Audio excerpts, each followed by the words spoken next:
কেমন আছো তোমরা সবাই? আশা করছি তোমরা সকলে ভালো আছো। আমি ঋতু, আমার একটা নতুন ব্লগে তোমাদের সবাইকে স্বাগত জানাই। এখন সন্ধে হয়ে গেছে আর বেজে গেছে প্রায় 8টার মতো। এখন থেকেই ব্লগটা শুরু করলাম। আজকে রান্নাঘরটা এই জন্যই তোমাদের দেখাচ্ছি যে রান্না করার পর রান্নাঘরের অবস্থাটা আমার কেমন থাকে। সকালে যেহেতু তাড়াহুড়ো করে রান্না করি সেই জন্য সব অগোছালো হয়ে যায়, তো সেই জিনিসগুলোকে প্রতিদিন আমায় ঠিকঠাক মতো গুছিয়ে রাখতে হয়, তবেই কিন্তু রান্নাঘরটা সুন্দর থাকে।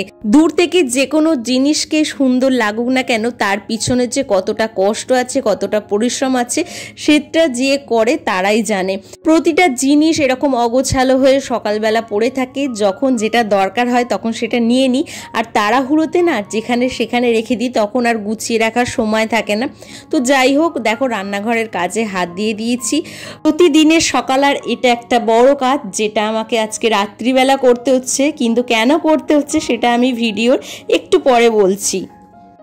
এখানে যেহেতু খাবারটা রান্না করা হয় সেই জন্য এই জায়গাটাকে পরিষ্কার রাখা খুব গুরুত্বপূর্ণ, জানো তো, না হলে আমাদের কিন্তু শরীর খারাপটা বেশি করে। আমি এটা লক্ষ্য করে দেখেছি যে যাদের ফুড পয়জন হয়, যাদের মানে পেটের কোনো সমস্যা হয়, তারা কিন্তু খুব একটা পরিষ্কার পরিচ্ছন্ন রাখে না, নোংরা করে রাখে। সেই নোংরা থেকেই কিন্তু ফুড পয়জনগুলো আমাদের হয়। তো এটা আমার আশেপাশে অনেকেই এরকম আছে যারা খুব একটা পরিষ্কার করে জিনিসপত্র রাখে না, বিশেষ করে রান্নাঘরটাকে। তো কাজ করতে করতে তোমাদের সাথে কিছু কথা শেয়ার করি। বুকানের শরীরটা না খুবই খারাপ। তো কি হয়েছে সেটা আর বলছি না, কারণ এখন শরীরটা যেহেতু ওর ভালো হয়নি সেই জন্য এখন আর বলছি না। সব বাড়িরই কিছু না কিছু নিয়ম থাকে, আমাদের বাড়িতেও এটা একটা নিয়ম বলতে পারো। আর এই শরীর খারাপটা হলে না বাইরে একদমই বার করা যায় না। তো যাই হোক, কি আর করা যাবে, বাচ্চা মানুষ একদমই ঘরে থাকছে না। তোমরা তো সবাই জানো ও না আমাদের এই 4টে বাড়ি আছে, তার মানে আমরা যেহেতু 4 যা, তো আমাদের 4টে বাড়িতেই ও সবসময় ঘুরে বেড়ায়, সবার কাছে যায়, সবাই ওকে কোলে নেয়, ভালোবাসে। এটাই সমস্যা হচ্ছে, ওকে না একদমই বাইরে বার করতে পারছি না। তো আর ও যেহেতু এখনো বুঝতে শেখেনি, তো সেটা বুঝতেও পারছে না, শুধু বায়না করে যাচ্ছে বাইরে যাবার জন্য। কি আর করা যাবে, এই কটা দিন এই রকম ভাবেই ওকে রাখতে হবে। তবে হ্যাঁ, বাড়িতে সবাই আসছে, ওর কাছে সবাই বসে আছে, আর ওর শরীর খারাপ বলে আমাকে যে সব দায়িত্বটা নিতে হচ্ছে এটা কিন্তু একদমই আমি বলবো না, কারণ বাড়ির প্রত্যেকটা মানুষ কিন্তু ওর দায়িত্ব নিচ্ছে, জানো তো। যখন থেকে ওর শরীর খারাপ করেছে সবাই কিন্তু ওর কাছে পড়ে আছে। দিদিভাই ওকে মাঝে মধ্যে খাইয়ে দিচ্ছে, মেজ দিদিভাই চান করিয়ে দিচ্ছে, এরকম কেউ না কেউ কিছু না কিছু ওর কাজকর্ম করে দিচ্ছে, জানো তো। সেই জন্য আমার কিন্তু খুব একটা যে কাজ করতে অসুবিধে হচ্ছে একদমই হচ্ছে না। তবে কি বলতো, আমি তো মা, তো আমার না কি বলতো মনটা খুব খারাপ ওকে ওই কষ্টর মধ্যে দেখে। আমার ঠিক মতো কাজে মন বসছে না, জানো তো। আমি যে কাজ করব সেই এনার্জিটা আমি পাচ্ছি না। আর মাঝে মধ্যে আবার বায়নাও করছে আমার কাছে আসবে বলে, আমার কাছে থাকবে বলে।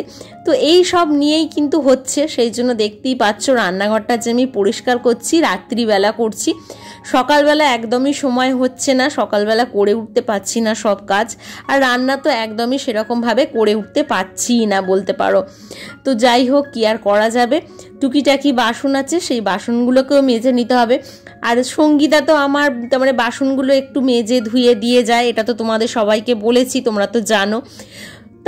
তা সত্ত্বেও কড়াটাকে আমি একটু নিজের মতন করে মেজে নিই, কারণ কি বলতো, আমার মনের মধ্যে একটা যেন কি একটা কাজ করে, যেন ঠিকঠাক মতো পরিষ্কার না হলে সেই কড়াতে আমি রান্না করতে পারি না।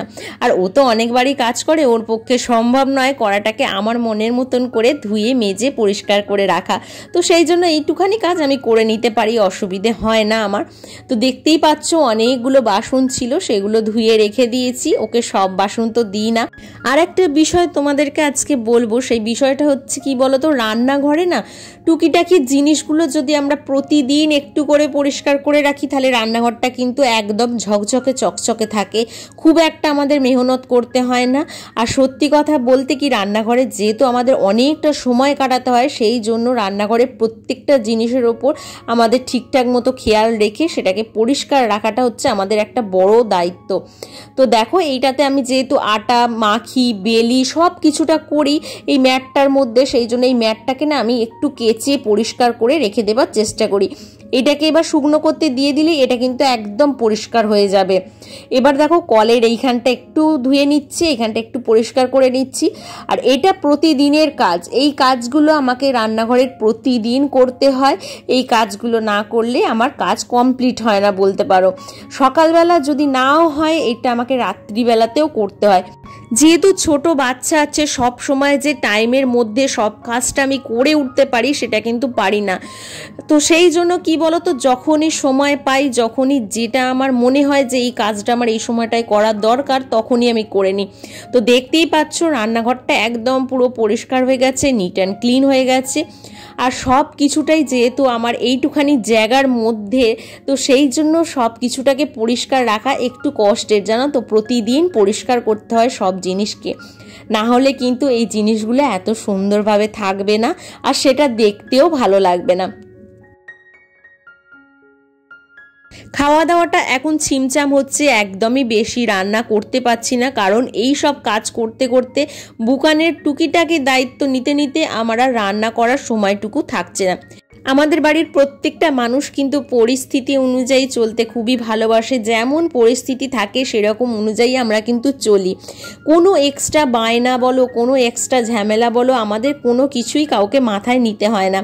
আর যেহেতু বললাম বুকানের শরীরটা খারাপ, সেই জন্য একদমই যেহেতু রান্না করতে পারছি না, সেই জন্য আলু ভাতে, ডাল ভাত, ডিম সেদ্ধ বা একটা মাছ ভাজা এরকমই করছি।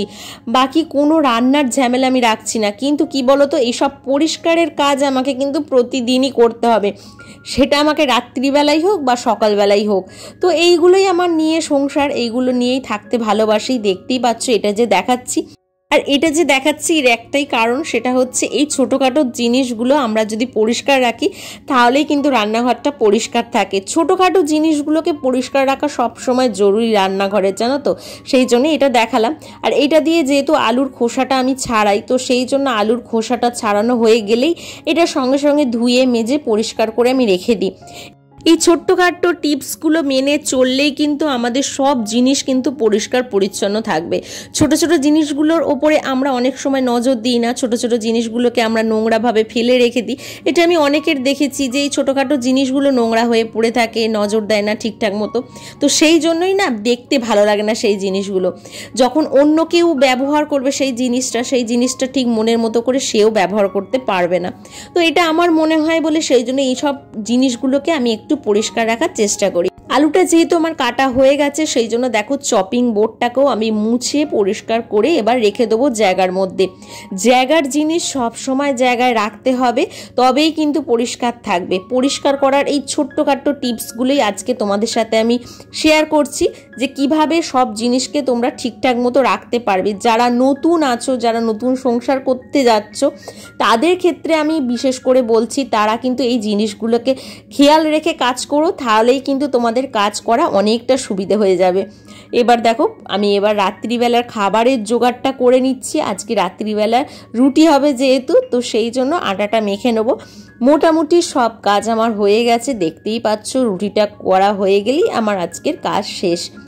এখানে আরেকটা ছোট্ট করে টিপস দিয়ে দিই, যখন তোমরা আটা মাখবে বা ময়দা মাখবে, এরকম জিনিস যখন মাখবে না, তখন দেখবে উড়ে উড়ে চারদিকে ভর্তি হয়ে যায়। তখন কি করবে বলো তো, একটা এরকম ম্যাট বলো, কাপড় বলো, যেটাই থাকুক না কেন, সেটা নিচেতে পেতে দেবে। পেতে দিয়ে তার উপরে আটাটা মাখার চেষ্টা করবে। তাহলে কি বলো তো, যে গুঁড়োগুলো পড়বে সেটা এর ওপরে পড়বে, তখন আর নিচেটা আর নোংরা হবে না, নিচেটা আর এক্সট্রা করে পরিষ্কার করতে হবে না। এটা নিয়ে গিয়ে ঝেড়ে পরিষ্কার করে নিলেই কিন্তু তোমার জায়গাটা একদম পরিষ্কার থাকবে। তো এই টিপসটা তোমরা ফলো করতে পারো। এই ছোট ছোট টিপসগুলো কিন্তু আমি বারবার বলছি, যারা নতুন সংসার করতে যাচ্ছ তারা কিন্তু বিশেষ করে এই টিপসগুলো ফলো করো, তাহলে কিন্তু তোমাদের কাজের অনেকটা সুবিধা হয়ে যাবে। নিজেকে পরিষ্কার পরিচ্ছন্ন রাখা যতটা গুরুত্বপূর্ণ বিষয়, ততটাই হচ্ছে তোমার বাড়িঘরকে সুন্দরভাবে টিপটপভাবে রাখাটাও হচ্ছে ততটাই গুরুত্বপূর্ণ ব্যাপার, জানো তো। তোমার বাড়িঘর যত পরিষ্কার পরিচ্ছন্ন থাকবে, ততই কিন্তু পজিটিভিটি কাজ করবে। শরীর খারাপ হলেও দেখবে আলাদা একটা এনার্জি পাবে যদি তোমার বাড়িঘর পরিষ্কার পরিচ্ছন্ন থাকে। অনেকেই বলে ছোট বাচ্চাকে নিয়ে এত কাজ করা যায় না, কিন্তু কি বলতো, চেষ্টা করলে সব কিছুই করা সম্ভব। আমরা যদি চেষ্টা করি বা আমাদের মধ্যে যদি সেই ভাবটা থাকে যে সব জিনিসটাকে আমরা ঠিকঠাক রাখবো, তাহলে সব কিছুই সম্ভব। ভিডিওটাকে আর বেশি দূর বাড়াবো না, ভিডিওটাকে এখানেই শেষ করব, কারণ বুঝতেই পারছো খুব একটা বেশি বড় ভিডিও এখন করতে পারছি না। তো যাই হোক, চলো ভিডিওটা আজকে কেমন লাগলো অবশ্যই জানিও, যদি ভালো লেগে থাকে একটা লাইক করে দিও। আজকের মতো টাটা।